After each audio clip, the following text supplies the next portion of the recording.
जी, अस्सलाम वालेकुम। उम्मीद है कि आप तमाम दोस्त खैरियत से होंगे और वीकेंड अच्छा गुज़र रहा होगा। जुम्मे वाले दिन भी माशाल्लाह से मार्केट ने बहुत अच्छा परफ़ॉर्म किया। मार्केट की जो कैपिटलाइज़ेशन है वो 2017 के मामले में अभी बहुत कम है।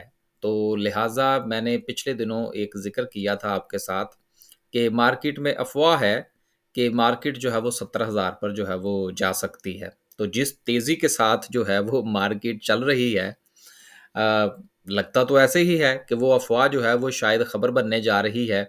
लेकिन अच्छी बात है, अ, अगर इंडेक्स जो है वो 17,000 पर जाता है, तो यकीनन जो शेयर इस वक़्त आपको ₹12 या ₹13 पे मिल रहा है, वो तकरीबन कोई 22 से ₹24 तक जाएगा। और जो सेक्टर्स जो हैं वो अभी तक परफ़ॉर्म नहीं किए, वो भी ना चाहते हुए जो है वो इंशाल्लाह आपको परफ़ॉर्म करते हुए नज़र आएँगे। लेकिन आप इस चीज़ को ज़रूर ज़हन में रखिएगा कि जिस तरह से मार्केट ने पिछले दिनों सिर्फ़ 120 पॉइंट निकाले थे, तो हम में से बहुत सारे दोस्त जो थे वो परेशान हो गए थे। अब आपने परेशान नहीं होना, क्योंकि अभी जो हमारी आईएमएफ के साथ मामलात चल रहे हैं, उनमें से भी खबरें निकलेंगी, जिसमें एक खबर जो है वो मैंने निकाल रखी है, वो मैं आपके साथ ज़रा डिस्कस कर लूँ, फिर हम आगे चलते हैं।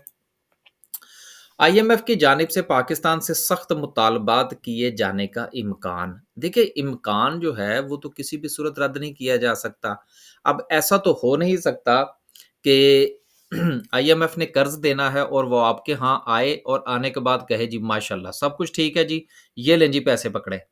ऐसा नहीं होता। ये गोरे जो होते हैं ना, गोरों ने अपना गोरों के साथ मैं आपको एक चीज़ और यहाँ पर ऐड करता चलूँ, क्योंकि मुद्दत हो गई है मुझे इनके साथ काम करते हुए।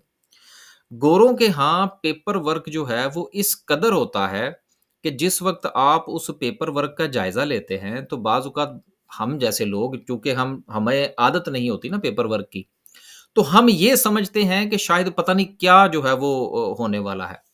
उनके यहाँ एक बाकायदा एक एक एसओपीज़ होते हैं जिनको वो 100% फ़ॉलो करते हैं, और उन्होंने अपनी डॉक्यूमेंटेशन जो है वो हर सूरत पूरी करनी होती है। तो बाज़ औक़ात जो देखने वाला बंदा है, या जो इस चीज़ का आदी नहीं होता, वो समझता है कि शायद कोई जनाब को फड्डा पड़ गया है, कोई मामला ख़राब हो गया। तो वो बेसिकली मामलात ख़राब नहीं होते, वो अपने एसओपीज़ के मुताबिक चलते हैं और अपनी डॉक्यूमेंटेशन पूरी करते हैं। जहाँ तक रहा इस बात का ताल्लुक कि जी पाकिस्तान से सख्त मुतालबात किए जा सकते हैं, यार वो क्या मुतालबात करेंगे? बात थोड़ी-सी आप ये जो ज़रूर ज़हन में रखिएगा कि मैं पहले दिन से एक बात कर रहा हूँ। ये स बेसिकली हर वीडियो के अंदर मैं थोड़ा-थोड़ा सा ज़िक्र आईएमएफ का इस तरह से कर रहा हूँ, इसलिए भी कर रहा हूँ। एक तो नए लोग आते हैं, और दूसरी बात ये है कि हम लोग भूल जाते हैं माज़ी को। कि देखिए, ये जो हमें ये जो मिला था, ये जो प्रोग्राम मिला था, ये स्टैंड बाय प्रोग्राम था। इसके इसके लिए कोई ख़ास शराइत नहीं थी। लिहाज़ा ये कोई भी ऐसी शराइत जो है वो सामने नहीं रख सकते कि जी आप ये लाज़मन करें। वो वैसे को थोड़ी बहुत खींचातानी, कुछ प्रेस को बताने के लिए, कुछ जो है वो अपनी एफिशिएंसी दिखाने के लिए, जी हम काम कर रहे हैं और काम हो रहा है। वो हमारे पंजाबी में कहते हैं ना आनियाँ-जानियाँ, तो वो बहुत ज़रूरी होती है।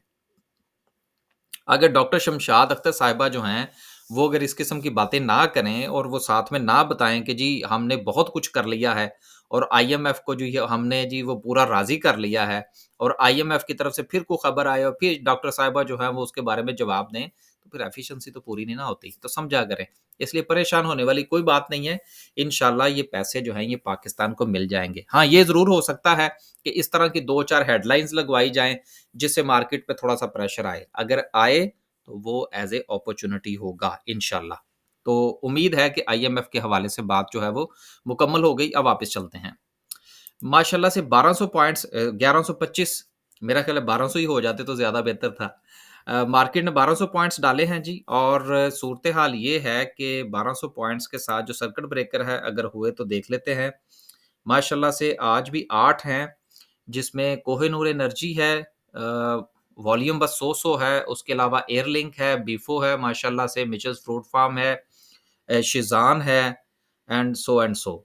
उसके बाद लोअर कैप की बात करते हैं तो लोअर कैप में कुछ नहीं है। बस आपने इस चीज़ का ज़रूर ख़्याल रखना है कि अगर किसी दिन मार्केट में से पॉइंट्स निकलते हैं, तो आपने ये देखना है कि लोअर लॉक्स कितने लगे हैं, और उसके साथ आपने ये देखना है कि जितने शेयर्स ने परफॉर्मेंस शो की थी, उनमें से कितने परसेंट शेयर्स ऐसे हैं जो कि नीचे आए हैं। ये 2-3 चीज़ें आपने ज़रूर आइडेंटिफ़ाई करनी है, फिर आपने जो है वो अपने पोर्टफ़ोलियो के हिसाब से अपना फ़ैसला करना है। हम भी तकरीबन पिछला हफ़्ता जो है वो छुट्टियों पर रहे हैं। छुट्टियों से मुराद यही था कि जो हमारे पास शेयर्स हैं वो बड़े आराम से हम 2-200, 400, 500 यानी कि कहने का मतलब ये है 5% 10% बेचते रहे हैं। कुफ 50-60% जो है वो हमारे पास मेरे पास तो कम से कम कैश आ चुका है। अब इंशाल्लाह मंडे से देखेंगे कुछ शेयर्स जो हैं वो हमारी नज़र में हैं, उनमें इंशाल्लाह हम जो है वो स्टॉप लॉस के साथ पोज़ीशन लेंगे, क्यों नहीं लेंगे। आगे चलते हैं जी और जायज़ा लेते हैं ओवरऑल मार्केट का।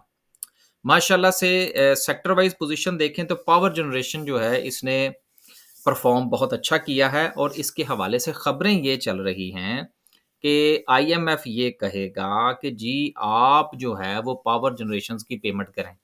अब देखें, एक बात आप ज़हन में रख लीजिएगा कि पावर जनरेशन को अगर वो कहते हैं जी पेमेंट करें, तो कहाँ से करेंगे? पैसे तो है नहीं हमारे पास। अब इसमें चूँकि हमारे पास जो पावर प्लांट्स हैं, वो 2 किस्म के हैं।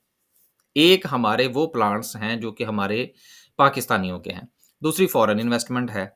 तो ये फॉरेन को तो शायद थोड़ा बहुत दे दें, लेकिन जो हमारे लोकल इन्वेस्टर्स हैं, उनको अगर ये फॉरेन को फ़र्ज़ कीजिए कि पेमेंट करते हैं 10% की, तो लोकल को कोई 2% कर देंगे। तो ये इस तरह से कुछ खानापुरी करेंगे।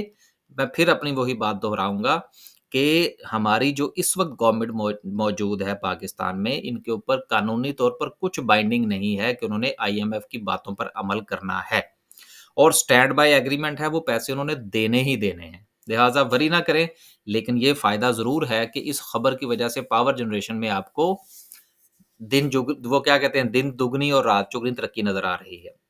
उसके बाद फर्टिलाइज़र सेक्टर ने माशाल्लाह से 175 पॉइंट डाले हैं। इसमें सबसे ज़्यादा किरदार जो है वो एंग्रो कॉर्पोरेशन का होगा। वो ज़रा देख लेते हैं, फिर आगे चलते हैं।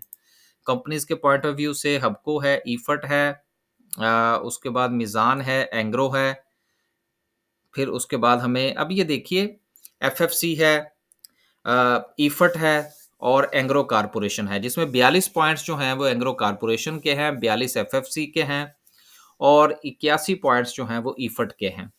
बैंकिंग सेक्टर की बात करें तो मिज़ान, एमसीबी और अच्छा टीआरजी के हवाले से भी जो है वो एक खबर लगी हुई थी कि टीआरजी की जो सब्सिडाइज़री कंपनी है, उनका प्रॉफ़िट जो है वो बढ़ा है। तो उसकी वजह से भी एक पॉज़िटिव इम्पैक्ट जो है वो टीआरजी पर आया है। और आप ये भी चीज़ ज़हन में रखिएगा कि मार्केट कहाँ से कहाँ तक पहुँची है, लेकिन आईटी सेक्टर अभी तक नहीं चला। एयरलिंक का जो चलना है, वो आपको पता है कि वो जो उनकी खबर लगी थी कि वो पाकिस्तान में जो है वो कुछ स्मार्ट टीवी जो है वो बनाने जा रहे हैं चाइनीज़ की मदद से। तो वो भी एक इश्यू है उनके साथ, कुछ उन्होंने जो है वो थोड़ा-सा डिविडेंड वगैरह भी दिया, तो उसका एक अच्छा जो है वो हमें फीडबैक मार्केट में देखने को मिला। लेकिन आप ये ज़हन में रखिएगा कि आईटी सेक्टर ने अभी चलना है, लिहाज़ा वो फ़ैसला आपने खुद करना है कि आईटी सेक्टर में आपकी कोई पोज़ीशन होनी चाहिए या नहीं।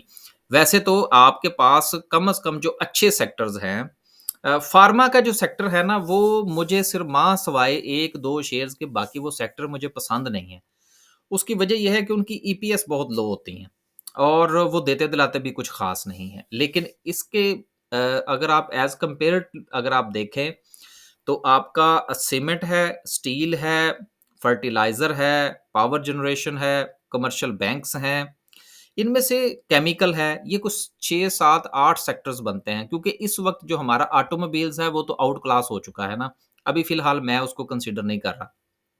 तो ये जो 6 सेक्टर्स हैं, इनमें से कम 4 सेक्टर्स के आपके पास 1-1, 2-2 शेयर ज़रूर होने चाहिए। तो इस तरह से अपना जो पोर्टफ़ोलियो है उसको सजाएँ। तो इंशाल्लाह ताला जब मार्केट के वो सेक्टर्स चलेंगे तो उनका भी आपको फ़ायदा होगा। आखिर चलना तो है उन्होंने, पैसे तो आने हैं जो उन्होंने बाहर रोक रखे हैं। तो इस चीज़ को ज़रूर ज़हन में रखिए। आगे चलते हैं जी और बात करते हैं हम आज की कैंडल की। माशाल्लाह से वॉल्यूम देखें कि आउटस्टैंडिंग वॉल्यूम था जुम्मे वाले दिन। और मार्केट में पड़ने वाले जो 1200 पॉइंट्स हैं, 1125 उसको जो वॉल्यूम है वो मुकम्मल तौर पर सपोर्ट कर रहा है। तो आउटस्टैंडिंग वॉल्यूम है। टेक्निकल्स की बुनियाद पर मैं काफ़ी अरसे से आपको एक बात कर रहा हूँ कि अगर आप टेक्निकल्स की बुनियाद पर, आरएसआई की बुनियाद पर अगर आप बैठे हैं कि वो 70 से नीचे आएगी, 30 पर जाएगी, तो फिर मैं ट्रेड लूँगा। तो अभी ऐसा मुमकिन नहीं है। लिहाज़ा आप ट्रेड लीजिए, स्टॉप लॉस के साथ ट्रेड लीजिए। अभी मार्केट का कौन-सा हाई होगा, ये कहना कबल वक़्त है। जो अफ़वाहें चल रही थी 17,000 के हवाले से, वो मैं आपके साथ पहले ही शेयर कर चुका हूँ। लिहाज़ा टेक्निकली अगर आप सिर्फ़ इंडेक्स की बुनियाद पर देखेंगे, तो इंडेक्स जो है वो आपको ट्रेड नहीं लेने देगा। इंडिविजुअल शेयर्स को देखें, बहुत सारे शेयर्स ऐसे हैं जो कि अभी 2017 के लेवल तक नहीं पहुँचे। तो जब उन्होंने उस लेवल तक पहुँचना है, तो मुझे तो लगता है कि शायद इंडेक्स जो है वो 70,000 से भी ऊपर चला जाएगा। इंशाल्लाह ताला मार्केट अच्छा परफ़ॉर्म कर रही है, अच्छा परफ़ॉर्म करेगी। आप सिर्फ़ ये ज़हन में रखिएगा कि आईएमएफ वाला ये जो हमारा मामला है, ये सॉल्व हो जाएगा। तो जो लड़ाई होगी, वो होगी इलेक्शन के मामले में। फिर जब नई गवर्नमेंट बनेगी, उस वक़्त भी फड्डा पड़ सकता है कि किसी एक पार्टी को जो है वो इतनी अक्सरियत ना मिले, वहाँ पर भी फड्डा पड़ सकता है, उस वहाँ पर भी आपको एक अपॉर्च्युनिटी मिल सकती है। और आखिर में मैं सिर्फ़ एक बात आपसे ये करता चलूँ और वो ये है कि मैंने पिछले दिनों एक वीडियो बनाई थी प्रॉपर्टी के ऊपर। मेरा ख़्याल था कि मैं अपनी बहुत कम वीडियोज़ ऐसी हैं जिनके हवाले से जो है वो मैं कहा करता हूँ कि यार ये आपको देखनी चाहिए। नहीं तो ठीक है आपकी मर्ज़ी है, कोई भी वीडियो देखे, कोई ना देखे। अब जिस तरह अलामा साहब की वीडियो थी, वो लोगों ने देखी नहीं। तो ये अपना-अपना एक टेस्ट होता है ना। तो बहरहाल मेरा ख़्याल है कि ये जो प्रॉपर्टी वाली जो मैंने वीडियो एक बनाई थी, ये देख लें, शायद किसी के कुछ काम आ जाए। अ, बस जी, अब तक के लिए सिर्फ़ इतना ही। इंशाल्लाह एक नई वीडियो के साथ हाज़िर होने की कोशिश करेंगे। लेकिन आखिर में मैं सिर्फ़ इतना कहता चलूँ कि देखिए स्टॉक मार्केट को अगर आप डर के और इसमें बहुत ज़्यादा जो है, वो अगर आप फूँक-फूँक के कदम रखने की कोशिश करेंगे, तो शायद ये वाली जो मूव है, जो कि इस वक़्त आपको नज़र आ रही है, ये शायद आपको दोबारा नहीं मिलेगी। ये एक वक़्त लेगी फिर बाद में आपको ये मौका देने के लिए। आप जितने भी शेयर्स इस वक़्त डिप्रेस हैं, अच्छी कंपनीज़ हैं, ख़ास तौर पर आप बैंकिंग सेक्टर में देख लीजिए, आप पावर जनरेशन में भी देख सकते हैं, आप कमर्शियल बैंक्स में जो है वो तो मैं कहता ही रहता हूँ, इसके अलावा टेक्सटाइल सेक्टर में देख सकते हैं, आईटी सेक्टर में देख सकते हैं। जहाँ पर और एक चीज़ आप बल जो थोड़ा-सा मज़ीद ज़हन में रखिएगा कि परेशान ना होइएगा कि जी वो मेरा शेयर नहीं चल रहा जी, मेरा शेयर नहीं चल रहा जी, चल जाएगा। टाइम लगता है चीज़ों को और चीज़ें जो है वो सेक्टर वाइज़ चलती हैं। अब देखिए ना आउट क्लास हुआ ऑटोमोबाइल्स, देन उसके बाद सीमेंट सेक्टर है, फिर 1-2 बार ऐसा भी हुआ है कि हमारे जो स्टील सेक्टर के कुछ शेयर्स हैं वो भी बहुत अच्छे चले हैं। फिर फूड सेक्टर के भी चले हैं। अब आहिस्ता-आहिस्ता बाकी सेक्टर्स की भी बारी आएगी। लेकिन एक बात करते काफ़ी लंबी वीडियो हो गई और वो ये है कि जो बिल्कुल निकम्मे शेयर्स हैं, उनसे थोड़ा परहेज़ करें। देखने को वो आपको लगेगा जी एक ही दिन में 15% चल गए, लेकिन वो गिरेंगे भी 15%। बस जी, अब तक के लिए सिर्फ़ इतना ही। खुश रहें, आबाद रहें और तैयारी करें, इंशाल्लाह मार्केट अच्छा परफ़ॉर्म करेगी। अगर मार्केट डिप दे, तो उसको एज़ ए अपॉर्च्युनिटी लीजिएगा। अभी मार्केट का ट्रेंड चेंज होने का फ़िलहाल कोई मूड जो है वो नज़र नहीं आ रहा। अल्लाह हाफ़िज़।